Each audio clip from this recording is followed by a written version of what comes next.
کہاں سے آ گئے ہیں؟ کوئی 30 سال پہلے تو ان کا کوئی تذکرہ نہیں تھا۔ ہاں، افغانستان میں طالب علموں کو طالبان کہہ دیا جاتا تھا، اس پہلو سے تو وہ موجود تھے، لیکن طالبان ایک سیاسی یا عسکری قوت کی حیثیت سے کیسے منظر پر آئے؟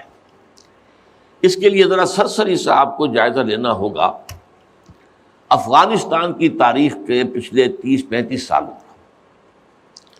افغانستان میں آپ کو معلوم ہے کئی سو سال سے ایک بادشاہی نظام چل رہا تھا، اور اکثر و بیشتر بڑا اطمینان کے ساتھ چل رہا تھا، امن کے ساتھ چل رہا تھا۔ اگرچہ افغانستان کے جو دیہی علاقے تھے ان میں رہنے والوں کی جو اکثریت، عظیم اکثریت ہے، وہ بڑی شدید مذہبی انداز کی تھی، نماز روزہ اور اس پردہ حجاب یہ ان کے کلچر میں شامل ہے۔ یوں سمجھیے کہ یہ مذہب ہونے کا پہلو بعد میں آتا ہے، ان کے کلچر کا جز ہے۔ لیکن یہ ہے کہ جو بڑے شہر تھے، خاص طور پر کابل، وہ پوری طرح ویسٹرنائز ہو چکا تھا بادشاہ کے نظام کے تحت۔ جب شاہ ظاہر شاہ آئے تھے ایک دفعہ پاکستان، ان کے ساتھ ان کی بیگم بھی تھی بلکہ، اور وہ اسکرٹ پہنے ہوئے تھی، ٹانگیں ان کی ننگی تھی، تو لوگ بڑے حیران ہوئے تھے، افغانستان، افغان بادشاہ کی بیگم جو ہے افغان ملکہ اس لباس میں۔ لیکن واقعہ یہی ہے کہ کابل جو ہے پورے طور پر ویسٹرنائز تھا، اکثر و بیشتر وہاں بھی جو لوگ نچلے طبقات میں تھے ان کے اندر ظاہر بات ہے کہ مذہب کا وہ جو کلچر ہے ان کا وہ موجود تھا۔ اس کیفیت میں ایک سڈن چینج آئی جب سردار داؤد خان نے تختہ الٹا ظاہر شاہ کا، اور ان کی لیننگز جو ہیں، رجحان جو ہیں، وہ روس کی طرف زیادہ تھے، لیکن یہ کہ وہ کوئی خالص نظریاتی کمیونسٹ نہیں تھے۔ اس کے بعد آپ کو یاد ہوگا یکے بعد دیگرے کئی قتل ہوئے۔ سردار داؤد کو کسی نے قتل کیا، پھر اس کو کسی اور نے قتل کیا، پھر کسی اور نے قتل کیا، اور اس کے بعد آخر میں کیا ہوا کہ روسی فوجیں اور کرمل جو تھا اس کے ساتھ روسی فوجیں آ گئی۔ تو یہ جو ایک تبدیلی ہوئی ہے، اس کے خلاف جو ہے اسلامی قوتوں کی طرف سے ریزنٹمنٹ آئی، اس لیے کہ اگرچہ ان تبدیلیوں کے دوران کمیونزم جو ہے وہ کم سے کم جو شہری علاقے تھے افغانستان کے، اس میں مضبوط قدم جما چکا تھا۔ پارٹیاں دو تھیں، پرچم اور خلق، لیکن ان دونوں کے درمیان فرق وہی تھا جو رشین ریولوشن میں مونشوکس اور بولشوکس کا تھا۔ پارٹیاں دو لیکن نظریہ ایک، کمیونزم ایک، قیادتیں دو جدا، دو پارٹیاں۔ اسی طریقے سے ان کی پارٹیاں دو تھیں، آپس میں ان کا جو ہے پاور سٹرگل بھی جاری تھی، لیکن کمیونزم کے اوپر وہ بالکل جو ہے پورے متفق تھے۔ اب یہاں پاکستان میں اس کا جو رد عمل ہوا اس کو سمجھیے، جو بہت صحیح ہوا۔ ابھی جب کہ وہ ریزسٹنس شروع ہوئی تھی اور روسی فوجیں نہیں آئی تھیں، ابھی گویا کہ ایک لوکل فینومینا تھا، گویا کہ سب کچھ جو ہے وہ افغانستان کے اندر، جس کو میلٹنگ پاٹ کہتے ہیں، اسی کے اندر تھا۔ تو اس وقت بھی ظاہر بات ہے کہ کمیونزم کے خلاف مسلمانوں کے اندر اور مذہبی مزاج کے لوگوں کے اندر ایک رد عمل شروع ہوا، ریزسٹنس شروع ہوا، اور ان میں خاص طور پر کالجوں اور یونیورسٹیوں کے طلباء کا حصہ بہت زیادہ تھا۔ یہ لوگ جو ہیں یا تو جماعت اسلامی کے زیر اثر تھے، اور یا زیادہ تر جو ہے الاخوان المسلمون کے زیر اثر تھے۔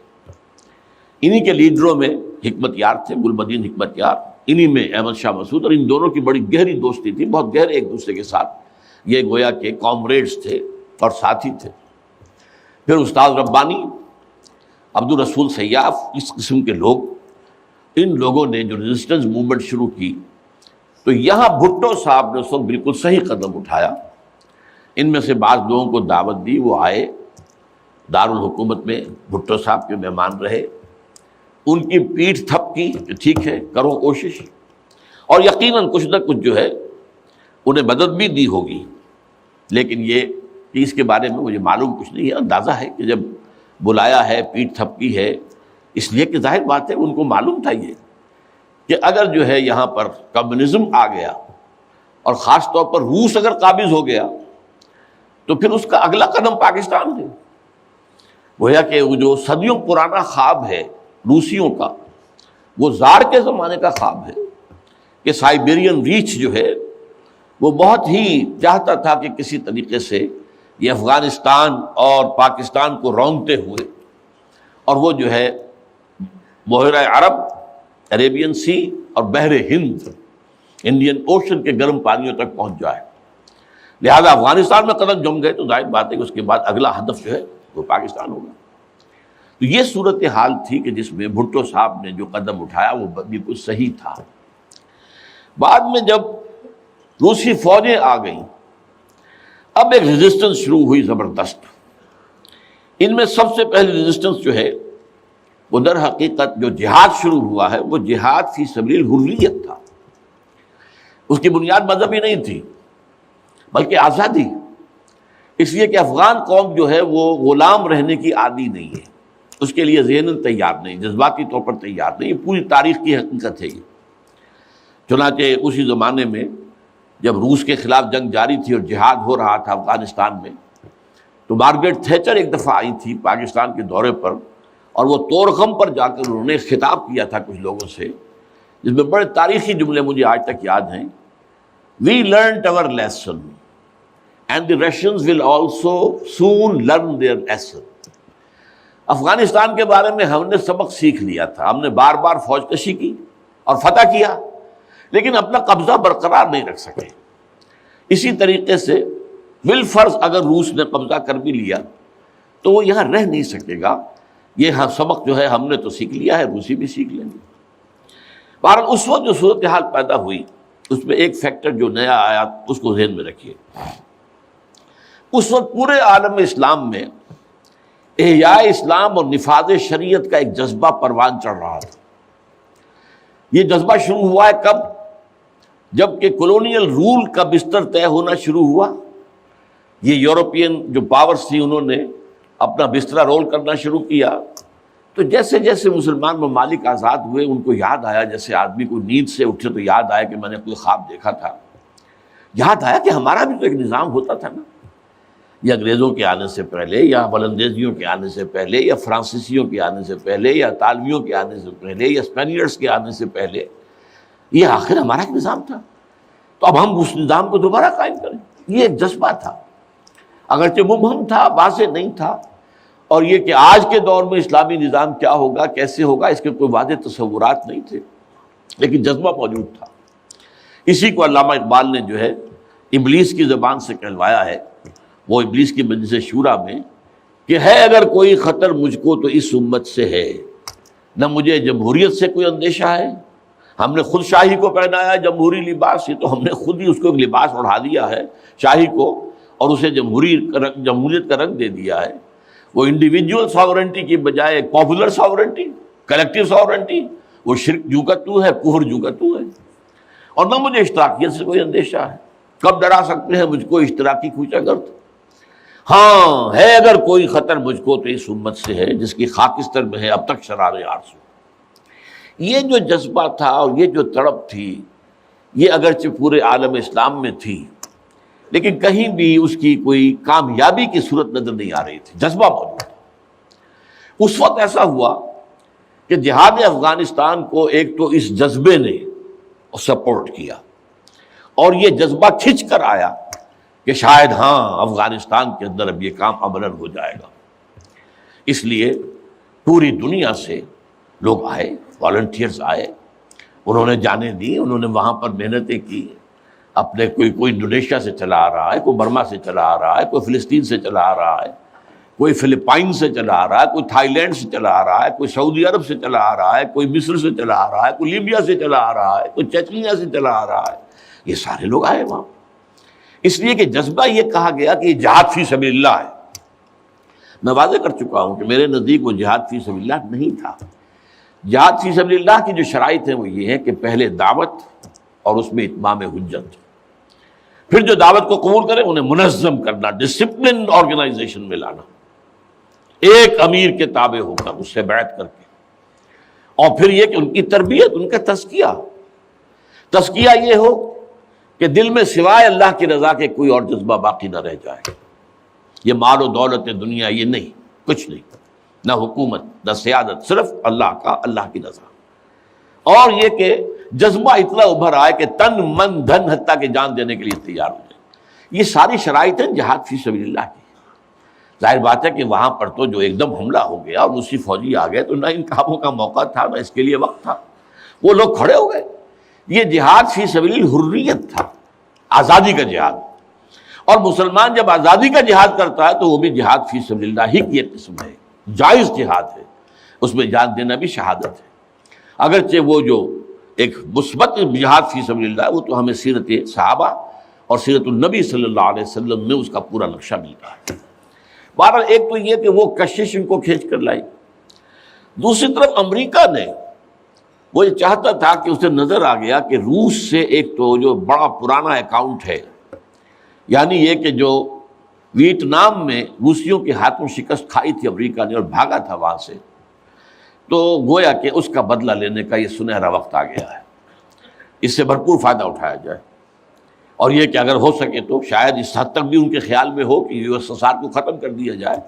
میرے خیال میں ایسا نہیں تھا، وہ یہ نہیں سمجھتے تھے کہ یو ایس ایس آر ختم ہو جائے گا، لیکن یہ کہ بہت کمزور ہو جائے گا اور یہ کہ اس کی بلیڈنگ ہو جائے گی۔ اس کے لیے اس نے اس جہاد کا غلغلہ دوسروں سے بڑھ کر، مسلمانوں سے بڑھ کر جو ہے دنیا میں بلند کیا، اور ان جہادی لیڈروں کا کردار بنایا پوری دنیا میں، ان کی شخصیت کی امیجز بنائی ہیں۔ احمد شاہ مسعود کو دی لائن آف پنشیر، پوری دنیا کے اندر اس کے بارے میں جو ہے وہ دھاک بٹھائی گئی، تاکہ یہ لوگ زیادہ سے زیادہ لوگ آ جائیں، والنٹیئر مل جائیں۔ ہمارا آدمی تو کوئی نہیں مرے گا، ہم تو پیسے دیں گے اور ہتھیار دیں گے، مریں گے یہ مسلمان مریں گے، چاہے وہ افغان ہیں چاہے باہر سے آنے والے ہیں۔ تو وہ جو غلغلہ جہاد کا تھا، اور اس میں گویا کہ ایک طرح سے امریکہ کے اس ایجنڈے کو نہ جانتے ہوئے نہ سمجھتے ہوئے گویا کہ لا علمی میں جو تقویت پہنچائی وہ ایسے لیڈروں نے جن میں بن لادن بھی ہیں، وہ جہاد کے لیے لوگوں کو کھینچ کر علم مبارک سے لے کر آئے، ان میں عبداللہ ابن عزام بھی تھے شہید رحمۃ اللہ علیہ، انہی میں عمر عبد الرحمن ہے جس وقت امریکہ کی جیل میں پڑے ہوئے۔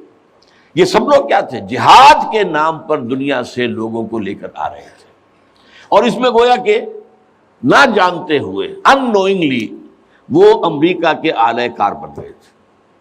بہرحال اس میں نتیجہ جو نکلا، مجاہدین جب مجاہدین کو فتح ہو گئی، ظاہر بات ہے اس میں دونوں فیکٹرز ان میں رکھیے، صرف مجاہدین کی سرفروشی اور جاں فشانی نہیں، امریکہ کے ہتھیار نے یقیناً اس میں ایک بڑا ڈیسائسو رول پلے کیا، خصوصاً تازہ ترین ہتھیار اسٹنگر میزائل جسے دنیا جانتی نہیں تھی وہ دے دیا، اور اصل میں جو روسی فوج جو ہے دل برداشتہ ہو کر بھاگی ہے اس میں اسٹنگر میزائل کا بہت بڑا دخل تھا، کیونکہ ان کا سب سے بڑا ہتھیار تھا جو وہ گن شپ ہیلی کاپٹرز لے کر آتے تھے، اور وہ ظاہر بات ہے جہاں پہاڑوں کے اوپر بھی مورچے لگائے ہوئے تھے وہاں ظاہر بات ہے ٹینک تو نہیں پہنچ سکتے تھے، کوئی اور بمباری وہاں کرنا مشکل تھی، تو یہ گن شپ بڑے جہازوں سے بہت نیچے آ کر بمباری بھی ممکن نہیں تھی، تو گن شپ ہیلی کاپٹر سے جو بمباری وہ کرتے تھے، فائرنگ کرتے تھے، وہ ان کا سب سے بڑا ہتھیار تھا، اور اس کو بالکل ختم کر کے رکھ دیا اسٹنگر میزائل نے، کہ میزائل آپ نے داغا ہے تو وہ یہ نہیں ہے کہ ہدف سے اگر نہ لگے ہدف پر تو ادھر ادھر ہو جائے گا، نہیں، جدھر وہ ہدف جائے گا اس کا پیچھا کرے گا، اس کے پیچھے پیچھے جائے گا، جدھر وہ مڑے گا ادھر وہ مڑ جائے گا، درمال کفر ہے سودار، جیسے وہ کفر جو ہے جو رخ موڑ لے تم بھی رخ موڑ لو، اور وہ تباہ کر دیتا تھا گن شپ۔ تو یہ بہرحال جو بھی شکست ہوئی روس کو اور وہاں سے وہ چلا گیا، تو اس کے بعد امریکہ بھی فوری طور پر وہاں سے غائب ہو گیا۔ اس نے مجاہدین کے اندر گروپ بندی، باہمی کشاکش، یہاں تک کہ باہمی دشمنی کے بھی بیج بو دیے تھے، اور اس میں آئی ایس آئی بھی رول اس نے پلے کیا ہے۔ آئی ایس آئی یہ چاہتی تھی کہ یہاں کوئی ایک مضبوط ایسی حکومت نہ بن جائے کہ جس کو جو ہمارے پھر کنٹرول میں نہ رہے، لہذا آئی ایس آئی والوں کا جو بھی رول ہوگا نیتی سے پاکستان کے لیے، لیکن یہ مجھ سے ایک مجاہدین لیڈرز میں سے ایک صاحب نے خود کہا کہ ہمیں لڑوایا آئی ایس آئی نے، میں نہیں کہہ سکتا کتنی اس میں درستی ہے اور کتنی غلطی ہے، لیکن امریکہ نے یہ کیا کہ لڑا کر ان کو بجائے اس کے کہ کوئی حکومت وہاں قائم کرواتا اور آرام کے ساتھ وہاں سے رخصت ہوتا، اس حکومت کو مستحکم کر کے، جیسے کہ وہ اپنا سر توڑ زور لگا رہا ہے عراق کے اندر کہ یہاں کوئی حکومت جو ہے وہ قائم ہو جائے، مستحکم ہو جائے، پھر یہاں سے ہم رفتہ رفتہ نکلے، وہ فوراً بھاگے، آپس میں وہ جو ہے دشمنی کے بیج بو کر۔ نتیجہ کیا نکلا؟ وہ جہاد فی سبیل اللہ فساد فی سبیل اللہ بدل گیا۔ وہ تباہی آئی ہے افغانستان پر جو پہلے نہیں آئی تھی، روسیوں کے ہاتھوں نہیں آئی تھی، خاص طور پر کابل میں اصل تباہی و بربادی جو خانہ جنگی سے آئی ہے۔ اور اس کا ایک اور نتیجہ یہ نکلا کہ مختلف علاقوں میں وار لارڈز نے اپنی چھوٹی چھوٹی حکومتیں ریاستیں قائم کر لی۔ وار لارڈز، ہتھیار ان کے پاس ہیں، اور وہ ہتھیار جو ہیں اس جنگ کے اندر امریکہ کے دیے ہوئے ان کے پاس بہت کافی جو ہے ابھی موجود تھے، ان کا اسلحہ خانہ تھا، تو اپنے علاقے معین کر لیے۔ اور وہاں یہ ہے کہ انہوں نے ٹیکس لینے شروع کی، جگہ ٹیکس، جو بھی گاڑی گزرے، بس گزرے، کوئی منی بس گزرے، کوئی ٹیکسی گزرے، ٹیکس دو۔ یہاں سے نکل کر اگلے میں گئے تو وہاں پھر ٹیکس دو، وہاں سے نکل کر اگلے کوئی وار لارڈ کا علاقہ آ گیا وہاں ٹیکس دو۔ اور نہ صرف یہ کہ ٹیکس، بلکہ وہ یہ بھی کہا جاتا ہے کہ وہ خوبصورت عورتوں کو بھی اتار لیتے تھے اور خوبصورت لڑکوں کو بھی اتار لیتے تھے۔ یہ جو صورتحال تھی، اس سے افغان لوگوں کا کہ ناک میں دم آ گیا، سخت پریشان ہو گئے۔ اچھا، یہ جو میں نے کہا ہے کہ یہ امریکہ نے جو مجاہدین کی قیادت تھی اسے آپس میں لڑا کر پھر یہاں سے بھاگ جانے کے اندر آفیل سمجھی، اس کی وجہ یہ تھی امریکہ کو اندیشہ تھا کہ یہ لوگ پڑھے لکھے جدید تعلیم یافتہ ہیں، یہ انجینئرز ہیں، گلبدین حکمت یار، احمد شاہ مسعود، استاد ربانی بڑے عالم ہیں، فاضل ہیں، عبد الرسول سیاب الازہر کے پڑھے ہوئے تھے، اسی طریقے سے صبغت اللہ جو ہیں وہ بھی بڑے عالم آدمی تھے اور پڑھے لکھے آدمی تھے، جدید تعلیم یافتہ بھی اور قدیم تعلیم یافتہ بھی۔ تو اس اعتبار سے انہیں اندیشہ تھا ان لوگوں کی حکومت بن گئی اگر تو یہ ایک ماڈرن اسلامک اسٹیٹ بنا دیں گے، اور یہ وہ شے ہے جو ہمارے لیے سب سے زیادہ خطرناک، سب سے زیادہ ناپسندیدہ معاملہ ہوگا، اس لیے کہ اگر واقعی طرح کی ماڈرن اسلامک اسٹیٹ وجود میں آ گئی تو ہمارے نظام کا خاتمہ ہو جائے گا۔ وہ تو یہ کہ سورج طلوع ہوتا ہے تو تاریکی تو جائے گی، رات کو تو جانا ہی جانا ہے، وہ تو جب تک سورج طلوع نہیں ہوتا رات کی تاریکی ہے، یہ انہیں اندازہ تھا خوب۔ بہرحال اس لیے انہوں نے خاص طور پر ان کو آپس میں لڑایا بھی۔ اس کے بعد یہ ہے کہ جب افغانستان کے لوگوں کے ناک میں دم آ گیا تو اب یہ ایک مرد مجاہد ملا عمر کھڑا ہوا، وہ کوئی بڑا عالم دین نہیں بلکہ پوری طرح جو ہے وہ تعلیم یافتہ بھی نہیں ہے عربی مدارس وغیرہ سے، اور ان کے ساتھ عربی مدارس کے طلباء طالبان وہ کچھ کھڑے ہو گئے، کمر کس لی کہ اب یہاں کسی طرح امن قائم کیا جائے۔ یہ پکار ایسی تھی کہ جو گویا کہ افغانوں کے دل کی پکار تھی، تنگ آئے ہوئے تھے ان وار لارڈ سے اور ان کے مظالم سے اور ان کے استحصال سے، لہذا وہ جہاں گئے ان کا استقبال ہوا۔ بہت سے لوگوں نے اپنے ہتھیار ان کے حوالے کر دیے، یہاں تک کہ گلبدین حکمت یار جو بالکل کابل کے پاس پڑا ہوا تھا اپنی فوجیں لے کر، اور گویا کہ وہ کسی فائنل اسالٹ کی تیاری میں تھا، جب یہ آئے ہیں تو اس نے راستہ دے دیا اور خود پیچھے ہٹ گیا۔ اس طریقے سے یوں سمجھیے کہ در حقیقت افغانستان میں ان طالبان کی حکومت جو ہے یہ گاڈ گیون ہے۔ وہ جو ایک شعر ہے کہ خود بخود تیار ہے پکے ہوئے پھل کی طرح، دیکھیے گرتا ہے آخر کس کی جھولی میں فرنگ۔ تو یہ حالات نے اس درجے صورت اختیار کر لی تھی کہ یہ طالبان کو کوئی ریزسٹنس نہیں ملی اور ان کی جو ہے ایک حکومت قائم ہو گئی، بلکہ یہ گویا کہ اللہ تعالیٰ کی جو ہے حکمت کا ایک ظہور ہوا ہے۔ اس میں امریکہ نے اور امریکہ کے کہنے پر پاکستان نے، سعودی عرب نے، امارات نے طالبان کو سپورٹ کیا۔ بے نظیر کی حکومت تھی، کہاں بے نظیر جیسے سیکولر ذہن کی اور آزاد خیال قسم کی عورت، کہاں طالبان مولوی ملاٹے ان کے خیال کے مطابق۔ سعودی عرب نے امریکہ کے حکم سے مدد دی، امارات نے مدد دی، پاکستان نے تسلیم کر لیا، سعودی عرب نے تسلیم کر لیا اور امارات نے تسلیم کر لیا۔ ان کی جو ہے ایمبیسڈرز وہ آ کر یہاں بیٹھ گئے۔ اس کی وجہ کیا ہے؟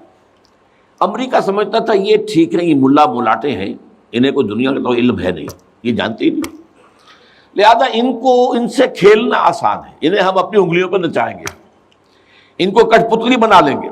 اس پہلو سے انہوں نے کہا کہ یہ اچھا ہے، یہ لوگ اگر آ جائیں تو ٹھیک ہے، وہ خطرہ نہیں ہے کہ یہاں کوئی ایک ایسا اسلامی نظام سامنے آ جائے جو جدید دنیا کے تمام تصورات اور تقاضوں کو بھی پورا کرتا ہو اور کتاب و سنت کے تقاضوں کو بھی پورا کرتا ہو، اس کا کوئی اندیشہ نہیں ہے، لہذا انہیں مدد دی۔ لیکن ہوا کیا؟ دو کام ایسے ہوئے ہیں کہ ایک تو افغانستان کے 90% علاقے پر قبضہ جو ہوا تو امن، کلی امن، چوری ختم، ڈکیتی ختم، زنا بالجبر ختم، زنا ختم، تو اب آنکھیں کھل گئی امریکہ کی، یہ کیا ہو رہا؟ اور ملا عمر کے ایک حکم پر پاپی کی کاشت زیرو۔ اب یہ ہے کہ کفر کے ایوانوں میں پوری دنیا میں خطرے کی گھنٹیاں بجی۔ یہ معاملہ کیا ہے؟ نارضت عشق کے خونی جگرے پیدا شد، حسن لرزید کے صاحب نظرے پیدا شد۔ یہ تو ہم جس سے ڈر رہے تھے، جس کا ہمیں خوف تھا، جس کا ہمیں اندیشہ تھا، وہ تو حقیقت سامنے آ رہی ہے۔ ابھی تو پورا نظام کی کوئی بات نہیں ہے، ابھی تو انہوں نے چند سزائیں نافذ کی ہیں، اس سے زیادہ تو ابھی ان کا کانسیپٹ بھی کوئی نظر نہیں آیا۔ ہم خود جب گئے ہیں وہاں پر، میں ایک وفد لے کر گیا ہوں، تو نہ ان کے ذہن میں کوئی سیاسی نظام کا کوئی واضح تصور تھا، نہ میں نے ان سے پوچھا آپ کی کوئی پارلیمنٹ مجلس شورا مجلس سے ملی کہ نہیں کوئی نہیں ہے، نہ کوئی معاشی نظام کا ان کے سامنے نقشہ تھا۔ میں نے پوچھا کہ آپ کے یہاں بینک ہیں کہ نہیں ہے، میں نے کہا آپ اپنا پیسہ کہاں رکھتے ہیں؟ ہمارے پاس پیسہ ہے ہی نہیں۔ مطلب یہ کہ یہ کوئی نظام کی بات تھی نہیں، لیکن یہ کہ چوری کا ہاتھ کاٹنا، زنا کی سزا دینا، رجم کرنا، قتل کے بدلے قتل علی الاعلان میدان کے اندر، اور سر جو ہے قلم کرنا یا سینے کے اندر۔ ایک صاحب نے جو کہ آئی وٹنس تھے، انہوں نے دیکھا تھا کہ ایک شخص نے ایک دوسرے شخص کو قتل کیا سینے میں خنجر بھونک کر، اب اس کو پکڑ کر رسیوں سے باندھ کر لا کے ڈال دیا گیا اسٹیڈیم کے اندر، کھلا اور ٹھٹ لگے ہوئے لوگوں کے دیکھ رہے، اور اس کی بیوی سے، مقتول کی بیوی کے ہاتھ میں خنجر دے کر کہا گیا بھونکو اس کے سر، اس کے سینے کے اندر، اس نے کیا۔ اب یہ جو مناظر ہیں، ان کو دیکھنے کے بعد کیا کہیں کوئی جرم رہ جائے گا؟ جیسے کہ اس سے پہلے بھی تھا معاملہ دنیا کے سامنے کہ سعودی عرب جو ہے وہ کرائم فری ایک معاشرہ بن گیا تھا جب سے وہاں پر اسلامی جو حدود اور تعزیرات نافذ ہوئی۔ یہ معاملہ انہوں نے دیکھ لیا کہ یہ تو ہو گیا، تو اس اعتبار سے ان کو جو ہے اب بڑی شدید خطرے کی بات ہوئی۔ البتہ یہ ضرور نوٹ کر لیجئے کہ اس ابتدائی عرصے میں طالبان سے کچھ غلطیاں بھی ہوئیں۔ پہلی بات تو یہ کہ نہ ان کی کوئی تعلیم ہوئی تھی، نہ تربیت ہوئی تھی، نہ تنظیم ہوئی تھی، نہ کوئی ڈسپلن قائم تھا، یہ تو موب تھا، لہذا ان سے بڑی بڑی غلطیاں ہوئیں۔ مثلاً مزار شریف میں ایران کے سفارت خانے پر حملہ کیا، سفارتکاروں کو قتل کر دیا۔ پھر یہ کہ ان کے اندر مذہبی شدت پسندی بہت تھی، کٹر حنفیت، اور اس کے اندر کچھ نہ کچھ تشدد کا ایلیمنٹ بھی۔ ظاہر بات ہے ان عام لوگوں کے، ان پڑھ لوگ، اب ان کے ذہن میں جو چیزیں تھیں، داڑھی جو ہے سنت موقدہ ہے، نہیں رکھتا اس کو سزا دو، اور حجام جو ہے اس کا سر قلم کر دو اگر وہ شیونگ کرتا ہے تو۔ اسی طریقے سے پردے کا شدت کے ساتھ نفاذ کیا گیا، عورتیں باہر کیوں نکلیں، اپنے گھروں میں رہو، یا یہ کہ پورا برقع لے کر نکلو، جو بھی آپ کے ہاں دنیا بھر میں شٹل کاک جس کو کہتے ہیں، وہ جو ایک خیمے کی شکل میں ہوتا ہے، تو وہ لے لو۔ تو اس حوالے سے تشدد پسندی بھی ہوئی ہے، اور کچھ غلطیاں بھی ہوئی ہیں، کچھ زیادتیاں بھی ہوئی ہیں، اور کچھ انتہائی تنگ نظر مذہبیت بھی ہوا۔ یہ حقائق ہیں جو ہمیں ماننے پڑیں گے۔ اب جب پوری دنیا کے اندر یہ ایک خطرے کی گھنٹیاں بج گئیں عالم کفر کے اندر کہ نارضت عشق کہ خونی جگر پیدا شد، وہ تو آ گیا، خونی جگر رکھنے والا وہ تو سامنے آ گیا، وہ خطرہ جس سے اب ڈر رہے تھے، کہاں رہے تھے۔ اس لیے کہ آپ کو معلوم ہے کہ جب USSR کا خاتمہ ہوا ہے اور اس کے بعد جو ہے نیٹو کو اثر نو آرگنائز کرنے کی باتیں شروع ہوئیں، توسیع کی شروع ہوئی، تو کسی سے نے پوچھا نیٹو چیف سے، گورنر ان چیف سے، کہ اب آپ کس کے لیے، آپ کا جو دشمن تھا جس کے لیے آپ نے سارے دھندے بنائے تھے، سیٹو بھی تھا، سینٹو بھی تھا، اور نیٹو بھی تھا، اور سب سے بڑا معاملہ نیٹو کا تھا، تو اب تو تمہارا وہ دشمن ختم ہو گیا، تمہارے سامنے تمہارے گھٹنوں تمہارے قدموں میں پڑا ہوا ہے، تم سے مدد کی بھیک مانگ رہا ہے، تو تمہیں کیا خوف ہے؟ تو انہوں نے کہا ہمیں اب اسلامک فنڈامنٹلزم کا خطرہ ہے۔ اس کے لیے گویا کہ they started to gird up their loins، اپنے جو ہے کمر کسنے کے لیے انہوں نے پروگرام بنا لیا۔ اور اس کے لیے نوٹ کیجئے 9/11 کا حادثہ فاجعہ خود کروایا، یہ ثابت شدہ حقیقت ہے اس وقت۔ اس میں طالبان کا تو خیر 0% بھی کوئی امکان نہیں، اس میں القاعدہ کا بھی کوئی حصہ نہیں۔ یہ ضرور معلوم ہوتا ہے کہ ان میں جن لوگوں کو انہوں نے اپنے آگے رکھ لیا تھا دنیا کو دکھانے کے لیے، کچھ نوجوان قسم کے جو پائلٹس تھے جنہوں نے چھوٹے چھوٹے جہازوں پر، چڑیوں جیسے جہازوں پر تربیت حاصل کی تھی، دکھانے کے لیے انہوں نے کیا ہے یہ، ان میں سے کسی کا تعلق غالباً کوئی تعلق تھا جو کہ اسامہ ابن لادن کے ساتھ، جس پر کہ ان کو اس نے یہ کہہ دیا تھا کہ عنقریب ایک بہت بڑا واقعہ ہوگا، بس اس حد تک بات صحیح ہے۔ باقی قطعاً کوئی نہ اسامہ ابن لادن کا حصہ، یہ کروایا موساد نے، نیو کونز نے، CIA نے۔ کیوں کروایا؟ اس لیے کہ ان کے سامنے اب افغانستان کے اندر ایک بہت بڑی فوج کشی کرنے کے لیے ایک بہت بڑی طاقت کی ضرورت ہے، اور یہ بہت بڑی طاقت جو ہے اس کے لیے امریکہ کا جو پبلک اوپینین ہے تیار نہیں ہوگا جب تک کہ اتنا بڑا کوئی حادثہ نہ ہو جائے، اور دنیا کی بھی بڑی کولیشن نہیں بنے گی جب تک کہ اتنا بڑا کوئی حادثہ نہ ہو جائے۔ یہ انہوں نے خود کرایا، اس لیے کہ اس سے پہلے یہ ایک اور بات جو ہے وہ بیچ میں آ گئی ہے، لیکن میں بیان کر دوں کہ یہ تو 90s کے اندر، لیٹ 90s میں بات ہو گئی تھی کہ امریکہ میں جو ٹاپ کے تھنک ٹینکس تھے وہ سوچ رہے تھے کہ 21ویں صدی میں امریکہ اس گلوب کی سپریم سپر پاور کیسے رہے، اپنی اس پوزیشن کو جو حاصل ہو گئی اس وقت اور بھی مضبوط کرے۔ ابھی رشیا اور چائنا تو اس کے دائرہ اقتدار سے باہر ہے، ابھی بھارت بھی تقریباً باہر ہے، لیکن آگے بڑھا کر گلوبل پوری طرح، اور کیسے ہو یہ کہ اسے برقرار کیسے رکھے۔ تو اس پر ان کے تھنک ٹینکس تھے، اور اسی پر ان کا ایک مقالہ شائع ہوا تھا، امریکہ نیڈز اے پرل ہاربر۔ امریکہ کو ایک پرل ہاربر جیسے واقعے کی ضرورت ہے۔ اب یہ تاریخی بات سمجھ لیجئے، امریکہ دوسری عالمگیر جنگ تک، سیکنڈ ورلڈ وار تک، انٹرنیشنل معاملات میں کبھی آیا ہی نہیں تھا۔ وہ تو بڑے آرام سے تھا، دو اوشنز کے درمیان، ادھر اٹلانٹک ہے ادھر پیسیفک ہے، ظاہر بات ہے کہ ان قریب کوئی دشمن ہے ہی نہیں، لہذا اسے تو اپنا معیار زندگی بہتر بناؤ، اپنے حالات بہتر بناؤ، اپنے انوائرمنٹس بہتر بناؤ، اپنا یہ کرو اپنا وہ کرو، بس۔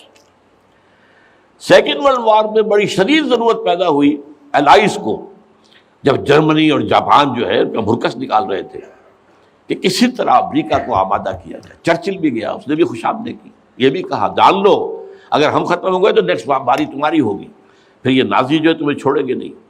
پھر بھی وہاں کی پبلک اوپینین جو ہے موبلائز ہونے کو تیار نہیں تھی۔ اب اس کے اوپر ایک کام یہ ہو گیا، جاپانیوں نے بہت بڑا بلنڈر کیا، پرل ہاربر پر، ایک بہت دور دراز کی وہ بندرگاہ تھی جہاں امریکہ کا ایک بہت بڑا جو نیوی کا بیس تھا، اچانک اس پر حملہ کیا، بے شمار ان کے جہاز جو ہے غرق کر دیے، بے شمار لوگ مارے گئے، اور بے شمار لوگ جو ہیں وہ زخمی ہوئے یا یہ کہ معذور ہوئے۔ اس پر غصہ چڑھا ہے امریکہ کو، اور وہ سویا ہوا شیر جاگا ہے، اور اس پر پھر وہ سیکنڈ ورلڈ وار میں آیا میدان میں، اور ظاہر بات ہے کہ جرمنی کو شکست اسی نے دی ہے، اور یہ ہے کہ اسی کی فوجیں تھی کہ جو اتری ہیں نارمنڈی کے ساحل کے اوپر، اور اس کے بعد جو ہے پاسا پلٹا جنگ کا۔ تو اس اعتبار سے یہ خیال کیا گیا کہ کوئی نہ کوئی پرل ہاربر جیسا حادثہ اگر نہیں ہوگا تو امریکن پبلک اوپینین نہیں کھڑی ہوگی، نہ وہ خرچ جو ہے وہ اس کے لیے منظوری دینے کو تیار ہوں گے۔ آخر billions and billions and billions کا معاملہ ہوتا ہے، یہ کوئی ملینز کا تو نہیں ہوتا، لہذا اس کے لیے ظاہر بات ہے کہ وہ کانگریس اور سینیٹ اور یہ سب جو ہے یہ اگر اس کے لیے منظوری دیں تبھی تو ہوگا نا۔ تو امریکہ نیڈ سے پرل ہاربر، یہ بات ذہن میں رکھیے۔ اس لیے انہوں نے خود وہ پرل ہاربر امریکہ میں کرایا، اور اس میں پھر پوری دنیا میں دہشت گردی کا خطرہ اور دہشت کا خوف، اور سب سے بڑھ کر امریکہ میں جو سیکیورٹی میجرز لیے گئے ہیں امریکہ میں، ان کا آپ تصور نہیں کرتے، بلینز اور بلینز آف ڈالرز جو ایک شخص کی طرح لی جا رہی ہے، فون ٹیپ کرنے کی بھی اجازت دے دی گئی، جو امریکہ میں نہیں تھا۔ وہاں جو پرسنل آزادیاں تھیں، انفرادی آزادیاں، ان کا بڑا چرچا تھا، وہ تو ان کا بڑا چیمپئن تھا، لیکن یہ کہ سارا جو ہے ان کی پرائیویسی کا بھی بیڑا غرق، ان کا یہ سب کچھ، ان کے اوپر پابندیاں، اور جو کچھ بھی باہر سے آنے والے ہیں ان کا جس طریقے سے وہ اپنے ایئرپورٹس کے اوپر جو ہے تقریباً نیم برہنہ کر کے ان کی جو ہے تلاشی لینا، یہ سارا کچھ، اور اس پر جو انہوں نے اپنے پورا نظام بنایا انٹیلیجنس کا اور معلومات پہنچانے کا، اس کے اوپر ان کا بے شمار خرچ ہوا۔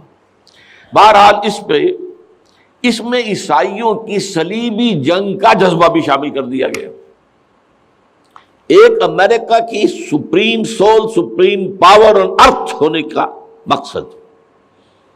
نمبر 2، صلیبی جنگ کا جذبہ سویا ہوا، اسے بھی جگایا۔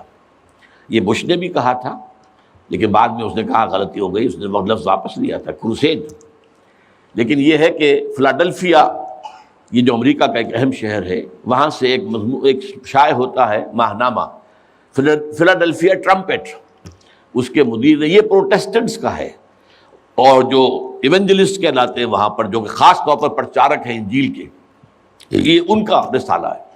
اور انہوں نے یہ لکھ دیا تھا، یہ میں نے اپنے 2 کتابچوں میں کور پر شائع کیا ہوا ہے، وہ بہت خوبصورت، کہ ڈوم آف دی راک جو ہے، جو گنبد سقرا ہے، تو اس کے اوپر جو ہے بڑا خوبصورت تصویر دے کر کہ many people think that crusades are a thing of the past, over forever, but they are mistaken۔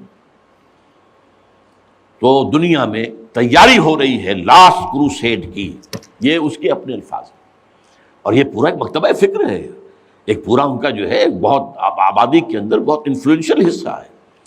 Protestant کے اندر خاص طور بیپٹسٹ کے اندر ایونجلسٹ، یہ نیو کونس یا بورن اگین کرسچنز، یہ اصطلاحات جو ہیں اگر آپ پڑھتے ہوں، یہ سب ایک طبقہ ہے جو اصل اعلی کار ہے یہودیوں کا۔ بہرحال تو اس نے صلیبی جنگ کا بھی جذبہ شامل کر دیا، جس کا نتیجہ کیا نکلا؟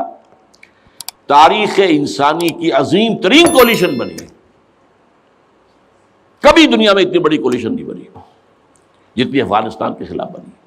امریکہ ہے، یورپ ہے، باقی ساری جو مغربی قوتیں ہیں، اور ادھر یہ ہے کہ رشیا کی بھی آشیرواد حاصل ہے، چائنا کی بھی آشیرواد حاصل ہے۔